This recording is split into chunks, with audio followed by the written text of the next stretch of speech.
Hey there boys and girls, it's time to get into some digital painting with Mr. Paul. Let's go! Alright, we'll go up to our menu bar, click on the magnifying glass, also known as spotlight.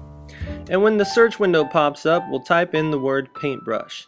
Notice as soon as we finish typing the word paint, the operating system then finishes the word by adding brush to it.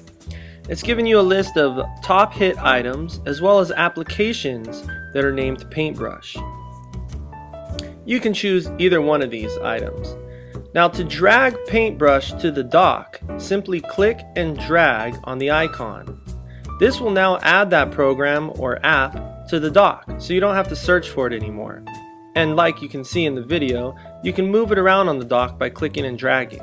Now let's talk about opening up a new project. Once the application's on the dock, it only takes a single click. But when opening the application from the search window, that requires a double click. This is what's known as a new project window. The computer is going to ask you, what size canvas would you like to paint on today?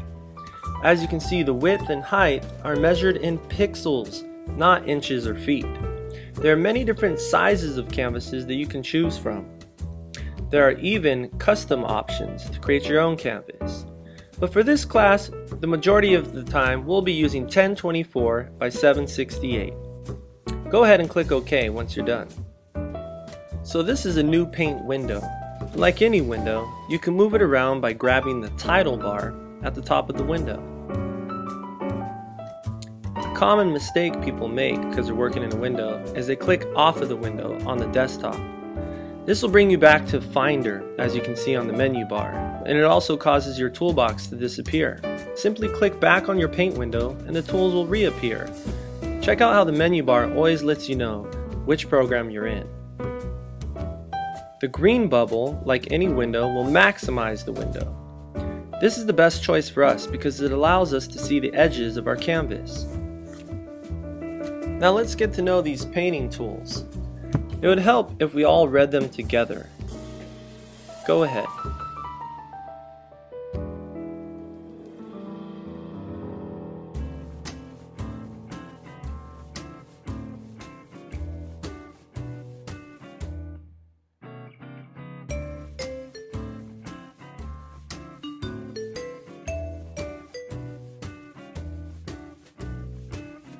The stroke, which affects the line width.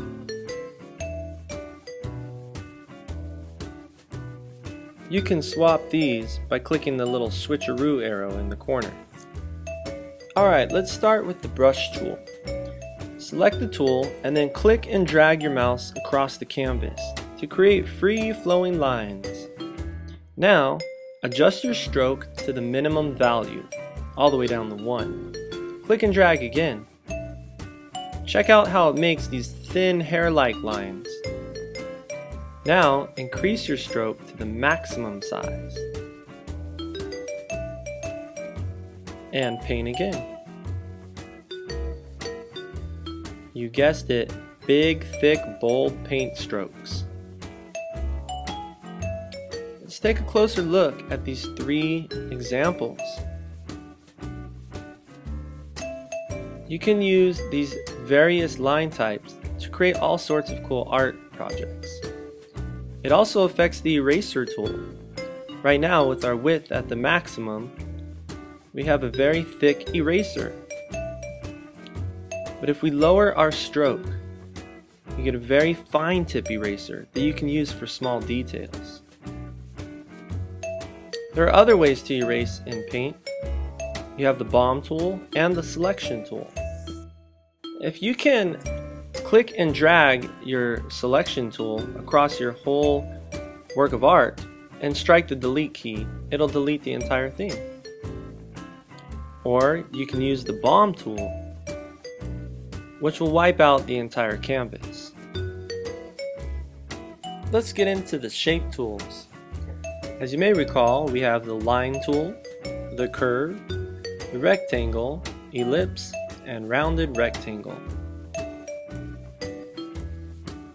Notice that when we select one of the shapes, you'll see that our toolbox expands with 3 new options: border only, fill only, and border and fill. We'll get back to these in a little bit. We're going to start with the line tool. Click and drag, and when you release your click, you'll end up with a line. What do you think will happen if we increase our stroke? That's right, thicker lines. The line tool is great for creating objects with sharp edges, such as mountains, teeth, rocks. It's up to you. Let your creative minds flow. Alright, now let's get into that rectangle tool.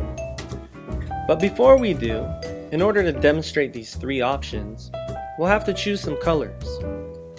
So go ahead and click on the foreground box. Notice how a color window appears. There are 5 different options for selecting colors. Here we see the crayons. The next one is called the image palette. Notice that the left side is lighter and the right side is darker. When you select different colors, they'll appear in your foreground box. The next choice is color palettes.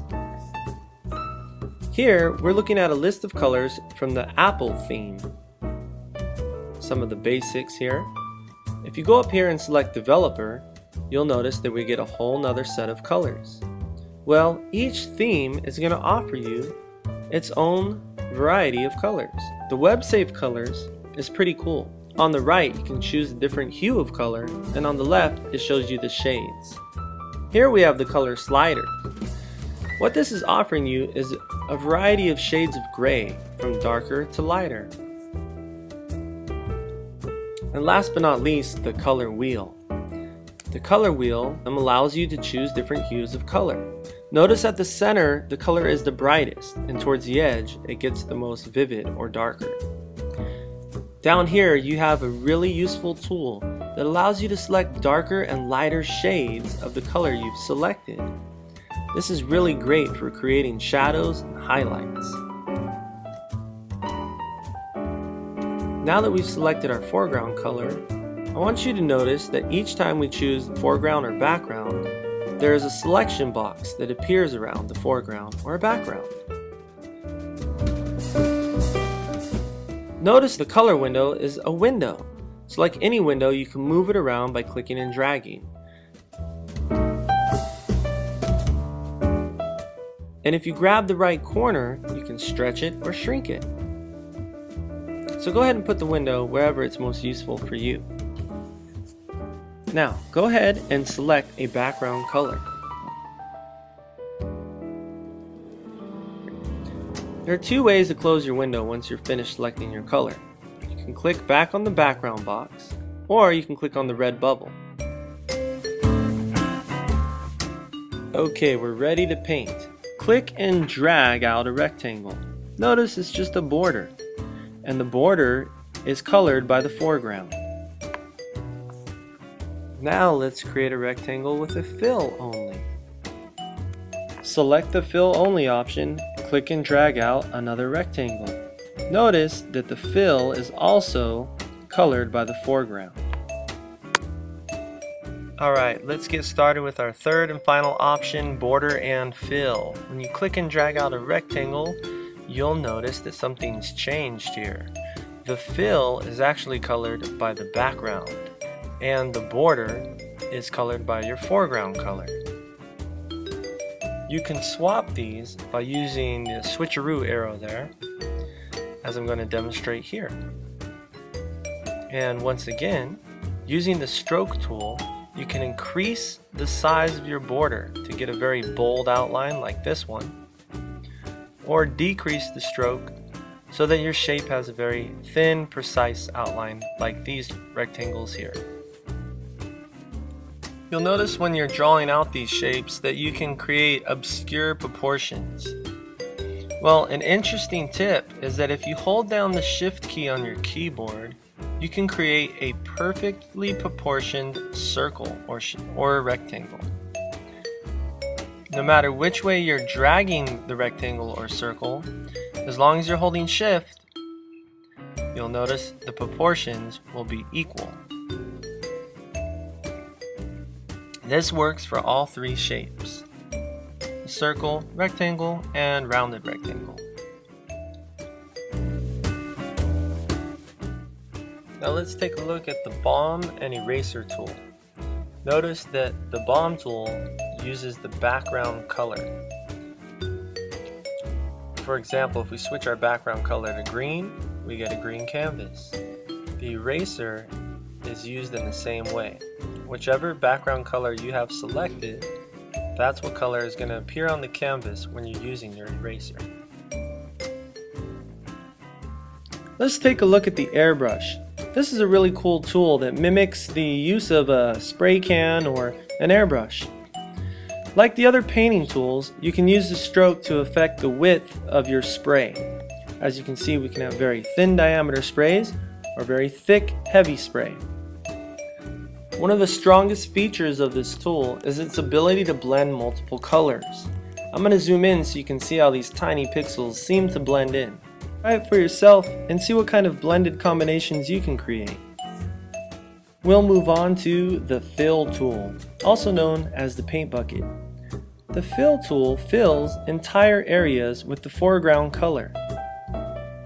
As you change your foreground color, you can then fill the area with that color.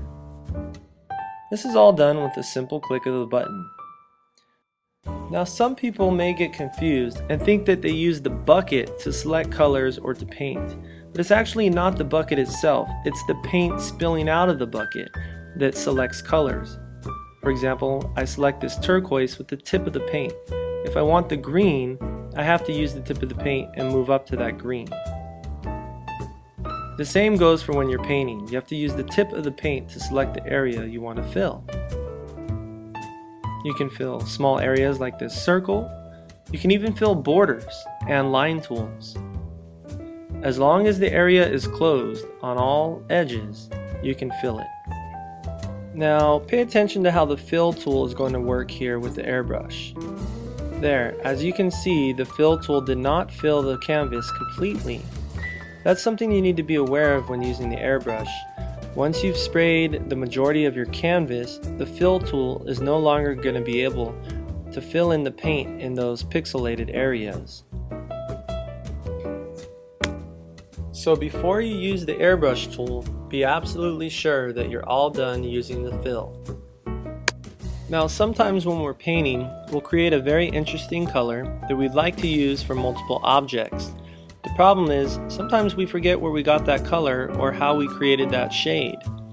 That's where the eyedropper tool comes in. Take this nice shade of purple for example. Let's say I forgot where I got this shade of purple or how I created it. By using the eyedropper tool, I can click on the object or the color, and it fills my foreground color box with that color.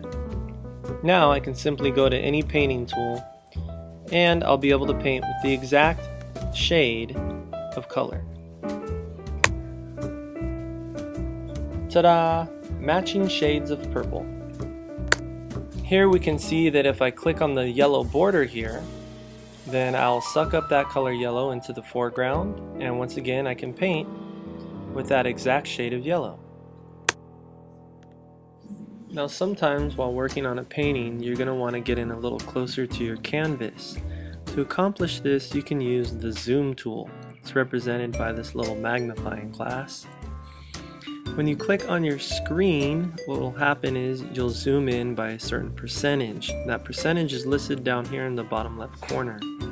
When you click on your canvas, you'll zoom in to 200%, 400, 800, and all the way up to 1600%. Notice that the closer we get to our image, the less smooth it appears. That's because the pixels are starting to become visible. For now, all you need to know about pixels is that they're small bits of information, and as they're put together like pieces of a puzzle, they create the larger image before us. If you click on the bottom left-hand corner of your window where the percentage is, you can actually zoom out as far as 25%. This will give you a very good overall picture of your entire canvas. Now here's a quick example of what you might use the zoom tool for. Usually for small details like the face of this star, you're going to want to zoom in. With a quick adjustment of the stroke tool, I can get in there and knock these details out, no problem. You can also use the zoom tool to get in there and fill in some tough to reach areas. Now let's take a look at the selection tool, also known as the marquee tool. There are two options for this tool, the opaque background and the transparent background, or meaning solid background or invisible background, and this is referring to the object that you're going to select and move. Here's an example of moving an object with an opaque background. So as I click and drag, that's my selected area. So when I click and drag the selected area, notice it removes the image with the solid background. Now with the transparent background selected, as I click and drag my object, you'll notice that the blue background is shining through the eye of the star. When I move the object over the white background shines through. The same thing will occur if I put it over any other color on the canvas. These are just options that you'll have to decide the best use for. Be creative and don't be afraid to explore the different options you have available to you in the toolbox.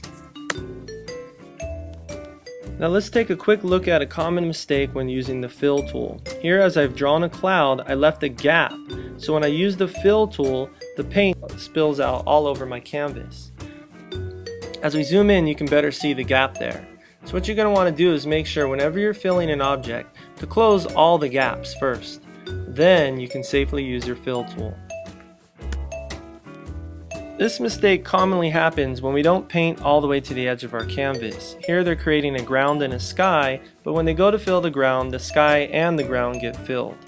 This usually happens because we can't see the edges of our canvas, sometimes because our painting window is too small.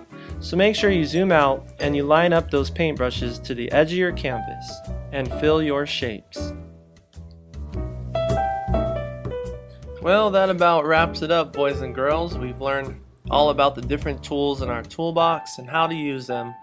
Now it's up to you to go out there and do your best. Stay inspired and don't be afraid to explore.